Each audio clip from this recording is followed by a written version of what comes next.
Bismillahirrahmanirrahim. Assalamualaikum warahmatullahi wabarakatuh.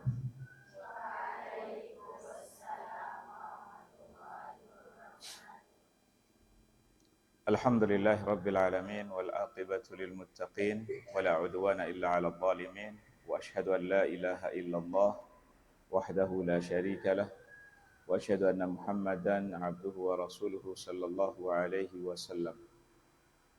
Amma ba'du. Ahibati fillah rahimani rahimakumullah. Kita lanjutkan kajian kita pada kitab Wasaya wa Taujihat fi Fiqh Ta'abbud li Rabbil Bariyat pada wasiat yang ketujuh. Kita sampai pada perkataan al-muallif hafizahullah, walihada yaqidu li bani Adam kaidan 'aziman fi sarfihim 'anil ta'at. Pada wasiat ini menjelaskan bahwasanya syaitan adalah musuh yang nyata bagi manusia. Sebagaimana dijelaskan oleh Allah Subhanahu wa taala dalam surat Yusuf, "Inna syaitana lil insani aduwwun mubin." Bahwasanya syaitan bagi manusia musuh yang nyata. Walihada, oleh sebab itu, yakidu li bani adama kaidan 'azima. Syaitan membuat tipu daya untuk anak-anak Adam, untuk manusia, kaidan 'azima, dengan tipu daya yang begitu besar, yang begitu dahsyat, fi sarfihim 'anil ta'at, untuk memalingkan mereka dari ketaatan. Jadi tipu daya syaitan kepada manusia, bagaimana syaitan memalingkan manusia dari ketaatan kepada Allah Subhanahu wa taala, memalingkan kita dari ibadah, entah itu sholat, entah itu puasa, entah itu nuntut ilmu, entah itu zikir, membaca Quran, dan semua ketaatan-ketaatan kepada Allah Subhanahu wa taala. Itulah tujuan syaitan. Fa in lam yastajib lahu fi tarkiha walahu fi dzalika asalib wa hiyal dallat 'alaiha nusus. Walahu, dan syaitan ini memiliki tata cara dan tipu muslihat yang begitu banyak. Jadi syaitan tidak memiliki satu cara saja, tapi berbagai cara dia lakukan demi menyesatkan manusia dari jalan Allah Subhanahu wa taala. Sebagaimana ditunjukkan oleh nas-nas Al-Quran atau nas-nas hadis Nabi Sallallahu Alaihi Wasallam, wa nabbaha 'alaiha ulama, dan yang telah diingatkan, yang telah diperingatkan oleh para ulama. Famin dzalika, dan diantara tata cara dan tipu muslihat syaitan dalam menyesatkan manusia, annahu yuthabbitul insana 'anil ta'ah. Jadi syaitan itu berusaha melemahkan dan membuat manusia malas dari ketaatan kepada Allah Subhanahu wa taala. Jadi ketika kita merasa lemah, kemudian malas dalam melakukan ibadah, ketahuilah itu adalah salah satu tata cara dan tipu muslihat syaitan. Malas dalam menunaikan ibadah, malas dalam sholat, malas dalam membaca Quran, malas dalam menghafal Quran. Ini adalah salah satu cara syaitan dalam menggoda dan menyesatkan kita. Fa illam yastajib lahu fi tarkiha, jika manusia lam yastajib, tidak mengikuti keinginan syaitan, kita tidak menjawab dan tidak mengikuti keinginan syaitan, fi tarkiha, dalam meninggalkan ketaatan tersebut, da'ahu ila taswifiha, maka syaitan memakai cara lain. Apa itu? Da'ahu ila taswifiha. Syaitan mengajak manusia untuk menunda-nunda melakukan ketaatan. Ketika manusia berkeinginan melakukan ketaatan, kemudian syaitan gagal dalam mengajak dan menyesatkan, maka syaitan mengatakan, oke, silahkan lakukan ketaatan ini, tapi nanti ditunda dulu. Silahkan lakukan, silahkan kerjakan, tapi nanti ditunda. Wa ta'khiriha, kemudian diakhirkan, nanti dikerjakan. Jangan sekarang, tunggu beberapa menit. Setelah datang beberapa menit, nanti masih lama, masih banyak waktunya. Sehingga kita gagal dalam melakukan ibadah. Jadi ini cara kedua. Hatta yansiyahu iyyaha, sehingga manusia menjadi lupa untuk mengerjakan ketaatan tersebut. Wa yushghilahu bi ghairiha, dan manusia disibukkan dengan perbuatan-perbuatan yang lain.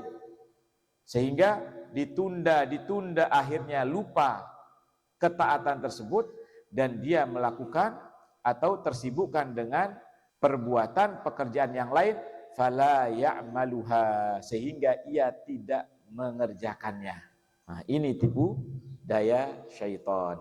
Fa in lam yadhfar bidzalik, jika syaitan tidak berhasil atas upaya-upaya tersebut, sudah berusaha mencegah, tidak bisa, sudah berusaha menunda untuk untuk menunda, tapi tidak bisa, gagal. Wa aqbalal abdu ala ta'ah, sehingga hamba melaksanakan ketaatan tersebut. Syagalaha fi asna'iha, tapi syaitan tidak pernah diam. Kalau dia melakukannya, ibadah tersebut, dia disibukkan pada saat dia beribadah. Bil wasawis wal khatarat, dengan was-was, wal khatarat, dengan pikiran-pikiran atau sesuatu yang melintas di dalam pikirannya. Hatta yufsidaha alai, sehingga syaitan merusak ibadah yang dilakukan oleh hamba tersebut. Kenapa? Karena was-was atau karena pikiran-pikiran yang menghilangkan kekhusyuannya. Ketika dia sholat, sudah pertama dia mau mengerjakan sholat, dia tidak menundanya. Syaitan tidak diam. Ketika dia sudah mulai sholat, maka syaitan lagi menggoda. Dengan apa? Dengan dibuat was-was atau mengingatkan hal-hal yang dia lupakan. Sesuatu yang sebelumnya dia lupa, sesuatu yang sebelumnya tidak diingat. Ketika dia mulai sholat, syaitan hadirkan semua itu. Sehingga, ternyata uang saya yang hilang di sini, barang saya yang hilang di sini. Akhirnya apa? Manusia memikirkan itu sehingga hilanglah khusyuknya, hilang kekhusyuannya di saat sholat. Nah, jadi hatta yufsidaha alaihi, sehingga syaitan merusak ibadah hamba tersebut. Au yuqallil min ajrihi fiha, atau kalau tidak bisa rusak sama sekali, syaitan mempersedikit pahala hamba tersebut. Jadi pahalanya berkurang. Kama yuwaswisu lil musalli fi salatihi, sebagaimana syaitan membuat was-was orang yang sholat fi salatihi, di dalam sholatnya. Fayansarifu min salatihi wa huwa la yadri, seorang hamba selesai dari sholatnya, wa huwa la yadri kam shalla wala ma qara'a, sehingga hamba tidak tahu, la yadri kam shalla, saya sholat berapa rakaat, 2 apa 3, 1 apa 2, 1 apa 3, dia tidak tahu. Kenapa? Karena was-was dan ingatan-ingatan yang dimunculkan oleh syaitan, sehingga dia bingung, tadi saya sholat berapa, saya sudah ruku apa belum, saya sudah sujud apa belum, saya membaca apa, wala ma qara'a, dan dia tidak ingat dia baca apa tadi, sampai mana bacaannya, sehingga dia lupa. Jadi syaitan tidak akan pernah diam. Sampai kita sudah selesai sholat pun akan terus diganggu. Jadi itulah syaitan ini betul-betul musuh yang nyata. Tidak pernah membiarkan manusia terbebas dari gangguan. Sedikit pun, sedetik pun tidak. Terus digoda. Sebelum beramal, setelah beramal, pas beramal, di saat beramal, setelah beramal. terus digoda sampai kita meninggalkan dunia. Makanya ketika Imam Ahmad bin Hanbal rahimahullah ketika sakaratul maut, syaitan mengatakan, "Ya Ahmad, saya menyerah. Saya tidak mampu untuk menggodamu." Jadi syaitan angkat tangan. Kata Imam Ahmad, "La, belum." Kalau Imam Ahmad mengatakan, "Oh iya, kamu tidak," itu berarti timbul sifat ujub, sombong. Tapi di akhir hayat Imam Ahmad, syaitan masih datang mengatakan, "Wahai Ahmad, saya angkat tangan. Saya tidak mampu menggodamu. Saya tidak bisa menggodamu." Kata Imam Ahmad, "La, sampai saat ini masih belum." Sehingga kalau seandainya Imam Ahmad mengatakan, "Oh iya, kamu tidak akan menggangguku. Kamu tidak akan sanggup menggodaku." Berarti ada sifat sombong, berarti sudah kalah. Tapi Imam Ahmad mengatakan, "La, belum. Sampai sampai nyawa diangkat barulah kita terbebas dari godaan syaitan." Jadi syaitan itu dengan beribu cara dan tipu muslihat untuk menggoda kita. Makanya kalian akan terombang-ambing antara rajin, antara malas, antara lemah, antara kuat, baik, kadang jahat, berusaha. Makanya kita berusaha bagaimana sekuat-kuatnya. Kita tahu, oh ini adalah tipu daya syaitan. Ini adalah gangguan syaitan. Ini adalah perangkap syaitan. Maka kita berusaha keluar dari semuanya. Keluar dari gangguan itu. Keluar dari perangkap dengan memohon dan perlindungan dari Allah Subhanahu wa ta'ala. Makanya kita diminta berlindung pada Allah dari gangguan syaitan yang terkutuk. Nah, jadi syaitan ini berusaha mengganggu orang yang sedang sholat sehingga ia tidak mengetahui berapa rakaat dia sholat, apa yang dia baca, sampai mana bacaan sehingga lupa. Kama jaa fil hadits, sebagaimana telah datang dalam sebuah hadis, anna syaitana ya'ti lil insani fis shalah, bahwasanya syaitan datang kepada manusia di saat ia sholat. Fayaqulu lahu, kemudian syaitan mengatakan kepada orang yang sholat, "Udhkur kada, wadhkur kada." Ingat ini, ingat ini. Jadi saat kita sholat, sesuatu yang kita lupakan, sesuatu yang tidak teringat sama sekali, ketika kita sholat baru teringat. Udhkur kada. Wahai manusia, ingat ini. Akhirnya kita terbayang hal-hal yang sebelumnya tidak pernah kita pikirkan, sebelumnya tidak pernah kita inginkan, kemudian dimunculkan oleh syaitan sehingga kita lupa baca Fatihah, kita lupa berapa rakaat dan seterusnya. Inilah salah satu dari tipu daya syaitan. Lima lam yakun yadhkur min qabl, terhadap sesuatu yang tidak dia ingat sebelumnya. Jadi syaitan mengingatkan ia sesuatu yang tidak dia ingat sebelumnya. Hatta yadhillar rajulu ma yadri kam shalla, sehingga seseorang tidak mengenal, tidak mengetahui kam shalla, berapa rakaat ia sholat. Fa idza lam yudrik dzalika minal abdi, dan jika syaitan tidak menghasilkan, tidak mendapatkan apa yang ia inginkan dari hamba, ketika dia mengajak untuk tidak sholat, hamba sholat. Ketika dalam sholat, hamba diingatkan hal-hal yang tidak dia ingat, hamba menepis semua was-was tersebut. Hamba berusaha menepis pikiran-pikiran tersebut. Yang terlintas di dalam pikiran semua ditepis, berusaha khusyuk. Jika syaitan tidak mendapatkan apa yang dia inginkan, tidak memperoleh apa yang dia inginkan dari seorang hamba, lain lagi, datang tipu maslahat yang lain. Zayyana lahu amalahu. Kemudian syaitan setelah hamba tersebut selesai sholat, dihiasilah. Zayyana lahu. Syaitan menghiasi amalnya. Oh, kamu ini ibadahnya mantap, ibadahnya khusyuk, sedekahmu banyak, puasamu bagus. Jadi berusaha dihiasi. Tujuannya apa? Supaya muncul sifat ujub, sifat takabbur di dalam hati manusia. Jadi wa gharasa fi qalbihi al-ujub, kemudian menumbuhkan di dalam hati seorang hamba itu sifat ujub, ingin disanjung, ingin dipuji.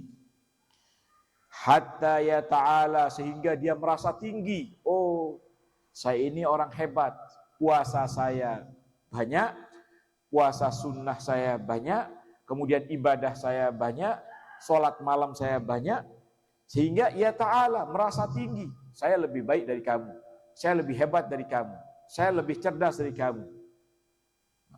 Ketika seorang hamba sudah berhasil, misalkan menghafalkan matan, berhasil melalui berbagai macam ujian, kemudian mendapatkan ujian yang banyak, atau berhasil menyelesaikan Al-Quran, syaitan datang, zayyana lahu, menghiasi, oh kamu hebat, kamu rajin, kamu kamu sungguh-sungguh, bacaanmu bagus, hasil nilaimu bagus, berusaha dihiasi, sehingga sifat ujub tumbuh di dalam hati seseorang, sehingga dia mengatakan, saya lebih hebat dari dia, saya lebih bagus bacaannya, saya lebih banyak hafalannya, saya lebih cerdas. Sehingga ya ta'ala wa yatakabbar bihi 'alal khalq, sehingga dia sombong dengan ibadah tersebut, dengan amalan tersebut atas para makhluk, atas hamba-hamba yang lain. Wala rubbama manna bihi 'ala rabbih, dan bisa jadi dia merasa dia telah melakukan sesuatu untuk Allah Subhanahu wa taala. Jadi dia merasa telah berbuat sesuatu untuk Allah. Saya yang menyebarkan, saya yang mengajarkan, sehingga tidak ada kerusakan, sehingga tidak ada tidak ada kemaksiatan di sini. Kalau bukan saya, tidak akan aman. Nah, jadi dia merasa punya jasa kepada Allah Subhanahu wa taala, padahal semua itu semata-mata karena Allah, bukan karena kehebatan kita. Wala rubbama manna bihi 'ala rabbi fayuraddu 'amaluhu, sehingga apa? Sehingga amalan yang sudah dia lakukan karena ujub, karena kesombongan, karena merasa tinggi, fayuraddu 'amaluhu, kemungkinan amalannya menjadi tertolak. Bidzalika, karena hal tersebut, au yanqus bihi min ajrihi, atau bisa jadi pahalanya menjadi berkurang. Fa in salimal 'amilu min dzalika. Sekarang jika seorang hamba yang beramal selamat dari itu semua, selamat dari menunda, selamat dari was-was, selamat dari hal-hal yang terlintas di dalam pikiran, selamat dari ujub, selamat dari takabur, maka syaitan datang dengan wajah yang lain, dengan gangguan yang lain. Aghrahu aduhu bitahdits bi'amalihi. Syaitan aghrahu, menggodanya. Aghra aduwahu. Syaitan menggoda musuhnya, yaitu manusia, bitahdits bi'amalihi. Dengan cara apa? Supaya ia menceritakan amal-amalannya. Jadi dia bercerita, oh tadi malam saya sholat, oh tadi malam saya tahajud, oh kemarin saya bersedekah, oh kemarin. Jadi dia menceritakan kepada orang lain supaya dikatakan ahli ibadah, ahli sedekah, ahli puasa. Paham? Dia menceritakan kepada manusia, sehingga dia disanjung, dipuji oleh manusia. Fil majalis hatta yusammi bi amalihi, sehingga dia memperdengarkan orang lain akan amalnya. Fayabtul bidzalika amaluhu, maka batallah amalnya dengan hal tersebut. Yang capek dia lakukan, dia mengorbankan uang, mengorbankan tenaga, pikiran, waktunya, ternyata sia-sia, batal, gara-gara menceritakan amalan tersebut kepada orang lain. Tapi kalau dia menceritakan amalnya dengan tujuan supaya orang lain termotivasi, tidak masalah. Tapi dengan menghilangkan kesombongan, ujub di dalam hatinya. Misalkan, alhamdulillah tadi malam saya tahajud. Tujuannya apa? untuk memotivasi. Dia tahu bahwasanya orang ini malas. Dia tahu orang ini lemah, pemalas, atau misalkan tidak mau bersedekah sedangkan dia orang kaya. Sehingga perlu disebutkan namanya. Atau misalkan perlu dia menceritakan, alhamdulillah dengan izin Allah, dengan pertolongan Allah, saya sudah mengeluarkan ini. Tujuannya biar orang lain termotivasi dan ikut seperti dia, sehingga terbangunlah masjid, terbangunlah madrasah, terbangunlah tempat-tempat untuk anak-anak yatim atau sumbangan-sumbangan untuk anak yatim. Jadi tujuannya bukan untuk memperdengarkan, tapi untuk supaya orang lain termotivasi dengan apa yang dia lakukan. Fayabtul bidzalika amaluhu aw yafutu alaihi fadluhu, atau hilanglah keutamaan yang dia lakukan. Fa in lam yanjah asyaitanu fi kulli dzalik. Sekarang, jika syaitan tidak berhasil, tidak sukses fi kulli dzalik, dalam semua hal tersebut, tidak bisa menggoda kita untuk menceritakan amal kita, apa yang dia lakukan? Ada tipu daya yang lain. Wa tammal amalus salih, kemudian amal soleh yang dilakukan itu dengan sempurna, telah selesai dengan sempurna. Sa'a fi ibtalihi bida'wati sahibihi lil ma'siyah. Kemudian apa? Syaitan mengajak. Sa'a fi ibtalihi, dia berusaha untuk membatalkan ibadah yang sudah sempurna, yang sudah kita lakukan, ketaatan yang sudah kita lakukan dengan sempurna. Syaitan berusaha untuk membatalkannya dengan cara lain. Apa? Bida'wati sahibihi lil ma'siyah. Mengajak orang tersebut, manusia, untuk bermaksiat kepada Allah Subhanahu wa taala. Wa tazyiniha laha, wa tazyiniha lahu, kemudian dihiasilah maksiat tersebut supaya dia dia tidak terlihat, tidak terkesan seperti maksiat. Bagaimana caranya? Tahta hilatit tarfi anin nafsi, yaitu dengan alasan hilatut tarfih anin nafsi. Ayo kita penyegaran jiwa. Jadi caranya apa? Halus. Cara syaitan itu sangat halus. Penyegaran jiwa. Wa ijmamun nafs, atau untuk menghibur jiwa. Kita capek ibadah, capek sholat malam, capek puasa, capek belajar. Ayo kita penyegaran jiwa. Kemana? Oh, kita pergi ke pantai. Kalau pergi ke pantai yang untuk tadabbur alam, yang tidak ada khalawat, tidak ada maksiat, ya itu tidak masalah, dibolehkan. Mau ke gunung, mau ke pantai. Tapi selama tidak untuk bermaksiat atau tempat-tempat yang orang-orang membuka aurat. Kemudian tahta hilatit tarfih anin nafsi wa ijmamin nafs, yaitu dengan alasan penyegaran jiwa, hiburan jiwa, ba'dal ijtihadi fi ta'ah, setelah kita capek dalam melakukan ketaatan kepada Allah Subhanahu wa taala. Ayo kita refreshing. Ayo kita bersantai, kita pergi untuk menghilangkan kepenatan, untuk menyegarkan jiwa dan badan kita. Liyubtila dzalika ajra ta'ah bil ma'asi. Tujuan syaitan apa? Untuk menggagalkan, menghancurkan, menghilangkan pahala ketaatan yang sudah dilakukan dengan kemaksiatan yang dilakukan setelahnya. Jadi kemaksiatan yang dilakukan setelah ketaatan, maka ketaatan tersebut akan menjadi gugur karena kemaksiatan. Jadi hamba sudah berhasil melakukan ketaatan, maka syaitan mengajak ia untuk melakukan kemaksiatan dengan cara yang halus, menyegarkan jiwa, menyegarkan diri, atau kita healing, atau dengan berbagai macam tadabbur alam, dengan cara berbagai macam cara, supaya manusia terjatuh dalam kemaksiatan, sehingga maksiat tersebut membatalkan amalan yang sudah dilakukan. Fa innal ma'asi tuhbitu ajra ma yuqabiluha minat ta'at. Karena kemaksiatan membatalkan, menghancurkan, meleburkan pahala yang dilakukan minat ta'at, dari ketaatan. Jadi setelah kita melakukan dosa, kesalahan, maka pahala-pahala ketaatan yang telah kita lakukan bisa hancur wal iyadzubillah. Wa ijmamun nafsi la yungkar, dan penyegaran jiwa, refreshing, santai, rekreasi itu tidak dilarang dalam Islam, bahkan dianjurkan. Wa qad dallat alaihi sunnah, dan telah ditunjukkan oleh sunnah Nabi sallallahu alaihi wasallam.